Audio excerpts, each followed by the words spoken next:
Welcome to the deep dive. Today, we're really getting into something practical. Yeah, it's all about sounding natural, confident when you're speaking English every day. Exactly. And we're using some great stuff from Daily English. Yeah. Real conversations for fluency. The whole idea is getting away from those super stiff textbook lines. Right, into conversations you can actually use. Real simple stuff. So our mission here is to pull out the best bits, the practical language, the insights, basically a shortcut to sounding authentic. And the source material, it's really smart about this. It's designed for beginners in a way. Slow pace, short sentences. Yeah, practical topics. But the real value, I think, isn't just the phrases. It's understanding the why. The context. Exactly. The context, the purpose of these everyday chats. It's about listening, repeating, sure, but really getting how English works in real life. Okay, let's unpack this then. Where do we start? Well, usually with a greeting, right? What makes sense. Most interactions kick off that way.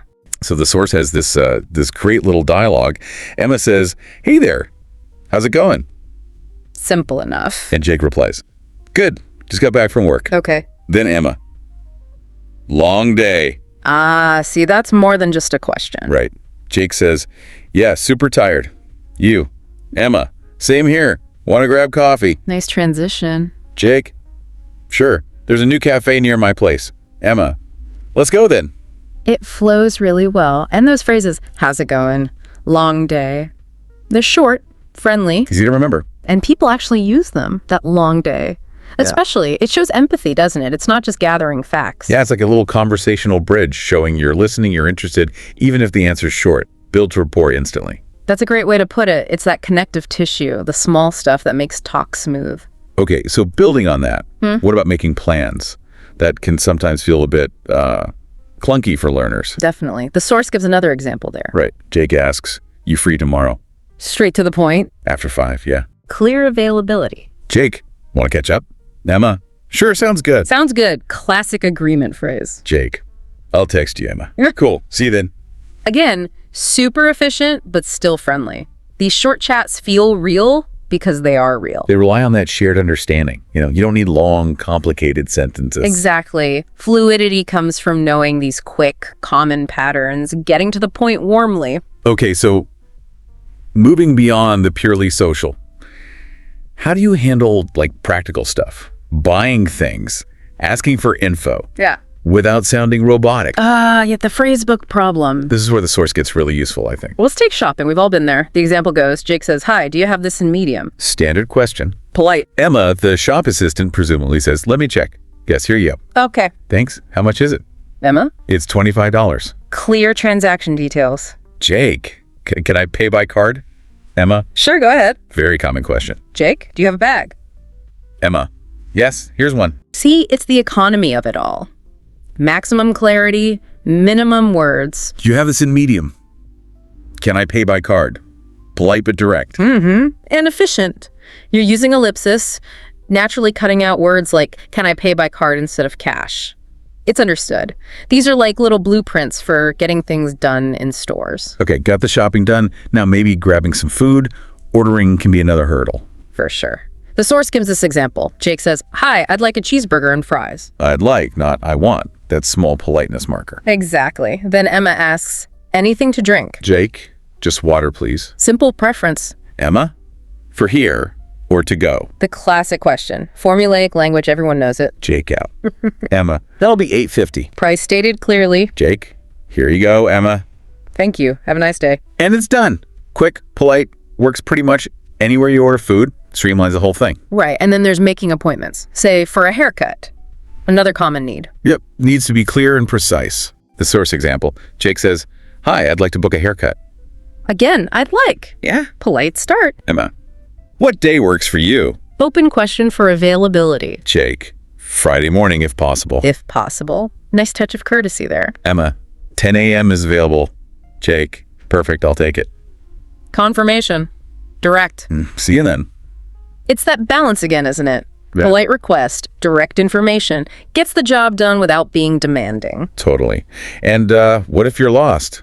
Asking for directions happens all the time when you're traveling or in a new place. Oh yeah, essential skill. Here's the dialogue. Jake asks, "Excuse me, where's the bus stop?" Excuse me. Crucial politeness marker to start. Emma replies, Just down this street to the right. Clear, simple directions. Jake, thanks a lot, Emma. No problem, happy to help. Friendly closing. Then Jake adds another question. Is it far from here? Good follow-up. Emma, about 5 minutes walk. Useful context. The source points out it's not just the words here. Asking clearly, smiling, listening, that whole package is key. It increases your chances of getting help, right? Makes the whole interaction smoother. Exactly. It's real-world English communication, not just reciting lines. Okay, shifting gears a bit, how do these simple conversations help build, deeper connections beyond just getting stuff done? Well, think about phone calls. They require clarity because you don't have visual cues. Right, so the source gives this example. Jake answers, hello. Standard phone greeting. Emma. Hi, Jake. It's Emma. Identifying herself clearly. Oh. Important. Jake, oh, hey. What's up? Casual, friendly response. Emma, just checking if we're still meeting today. Getting straight to the purpose of the call. Yes, 6 p.m., right. Emma. Yep, want me to bring anything? Confirming details, offering help. Nice. Jake, maybe some snacks? Emma. Got it. See you then. Got it. Quick acknowledgement. The advice is keep it short, friendly, and clear. Those fillers like what's up or got it help the rhythm, make it feel natural. Yeah, definitely helps the flow. What about at work? Those quick chats you have with colleagues all day. Yes. The source has a good example of that too. Jake asks, did you finish the report? Direct work question. Emma, almost. Just one section left. Quick status update. Jake, cool. Can you send it by 3? Emma, sure. I'll email it soon. Setting a deadline, agreeing. Jake, thanks. Need help with anything? Emma, nope, all good. Offering support, confirming status. Jake, all right, I'll check back later, Emma. Sounds good. Yeah. And that's it. This is exactly how people talk at work. Brief, uses shared context. Cool, sounds good. Informal, but totally fine in many workplaces. It's professional, but still, human and collaborative. Right.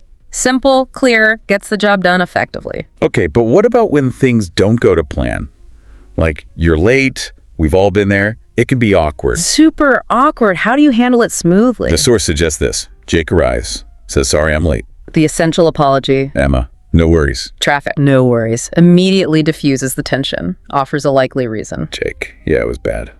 Emma, glad you made it. Acknowledges the reason, shifts focus positively. Jake, thanks for waiting. Emma, let's get started now. Jake, sure thing. Polite acknowledgement, then pivots back to the purpose of the meeting. It's polite, it's casual, handles the situation without dwelling on it, works with friends or coworkers. Okay, different scenario. Party talk. Social settings, lots of people. How do you navigate that? Keep it light and friendly, right? That's the key. Here's the example.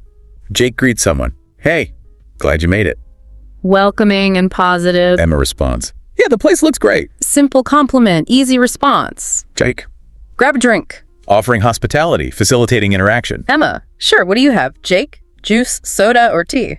Emma, I'll take soda, thanks. Simple transaction within the social context. Jake, make yourself at home. Another welcoming phrase. The point is, parties are great practice because the goal isn't deep philosophical discussion usually. Right. It's about comfortable interaction. Simple questions, offers, compliments. They keep things moving easily. And finally, for this section, family chat. Asking about family comes up a lot. Yeah, it's a very natural part of conversation, helps build rapport. The dialogue goes. Jake asks, how's your family?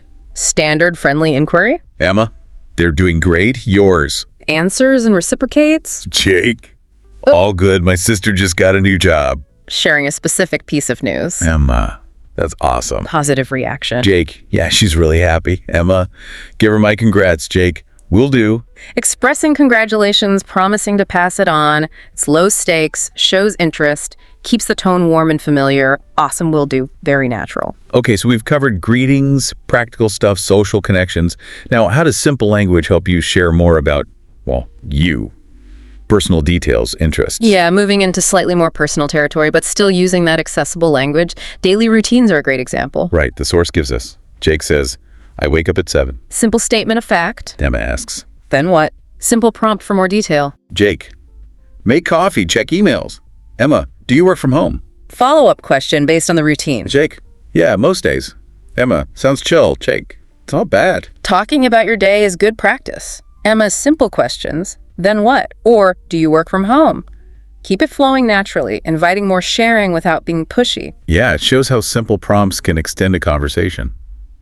What about health? That comes up often too. It does. It's a universal topic. The source has this caring exchange. Jake says, I'm feeling a little sick today. Expressing how you feel. Emma, oh no, fever. Oh no. Immediate empathy. Specific question. Jake, just a sore throat, Emma.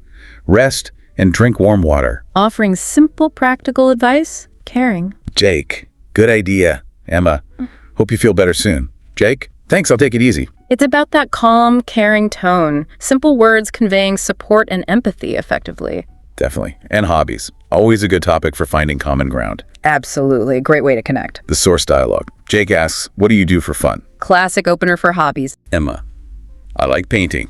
Jake, cool. I play the guitar. Sharing interests. Cool. Shows enthusiasm. Emma, nice. Do you take lessons? Jake. No, just learning online. Follow-up question. Sharing learning method. Emma, that's awesome. Jake, let's jam sometime. Positive reinforcement. That's awesome. Leads to a potential future plan. Hobbies just naturally open up these easy chat pathways. Yeah, they really do. And travel. People love talking about travel. Always exciting, yeah. Easy to get people talking. Here's the example. Jake asks, ever been to New York? Common travel question. Emma, yeah, twice. Loved it. Jake, same. So busy but fun. Shared experience, adding personal take. Emma, what did you like most? Jake, the food. Emma, totally agree. Specific question, finding agreement, totally agree, builds connection. Jake, let's plan a trip. Maybe a bit ambitious, but shows the positive energy travel talk creates. It's easy to practice because people enjoy it. Exactly. Shared enthusiasm makes conversation flow. Okay, a couple more quick ones. Even at the gym, there's room for simple chat. Yeah, quick interactions between sets, maybe. Dialogue. Jake asks, how many reps are you doing? Context-specific question. Emma, 10 more to go. Jake, you're crushing it. Encouragement. Crushing it. Very common gym slang. Emma, thanks. This one's tough. Jake, want to stretch after this? Yeah. Emma, yeah, let's do it. Sharing the struggle, suggesting a shared activity. It's casual, simple, uses action words, keeps it friendly. Context matters. Definitely. And finally, tech talk. Yeah. Our phones, computers. Stuff goes wrong all the time. Oh, constantly. Need simple ways to talk about it. Example, Jake says, my phone's not charging. Common problem statement. Emma, try a different cable. Jake, still nothing. Basic troubleshooting suggestion, negative result. Emma, maybe the port's dusty. Jake, could be. I'll clean it. Another possibility, proposed action. Emma, if not, visit the repair shop. Final suggestion if self-help fails. These chats happen all the time. The key is using clear, everyday words. No need for complex jargon. Exactly. Practical problem solving using simple language. So, when you put all these examples together, what's the big picture for you, the listener? Well, it means that by really getting comfortable with these seemingly simple, real-world bits of conversation, Yes. you're building more than just vocabulary. You're building real fluency, the confidence to actually navigate daily life, to connect with people. It's not just about knowing the words, it's about knowing how and when to use them. Yeah. Social and practical skill. That's the real deep dive the source offers, I think. Mastery through practice of the everyday. So wrapping this up, the main takeaway seems clear. Real fluency, sounding natural, it comes from mastering these simple real-life conversations. Yeah, much more than from, memorizing complex grammar rules in isolation. The source keeps saying, listen, repeat, but really understand the context. And that leads right into their final piece of advice, which I really like. Listening is good, speaking is better. The call to action. Exactly. It's not enough to just hear it. The challenge is to actually try it. They say, try using 2 or 3 of these phrases today in real life. Make it active. Turn knowledge into habit. Precisely. One interaction at a time. Okay, so here's a final thought for you to chew on. What if you actually committed to just, say, 10 minutes a day? 10 minutes practicing these kinds of basic, genuine exchanges. How could that commitment, that small daily act, fundamentally change not just how well you speak English, But also how confident you feel walking into any new situation, starting conversations, and actually sustaining those connections? Think about that ripple effect.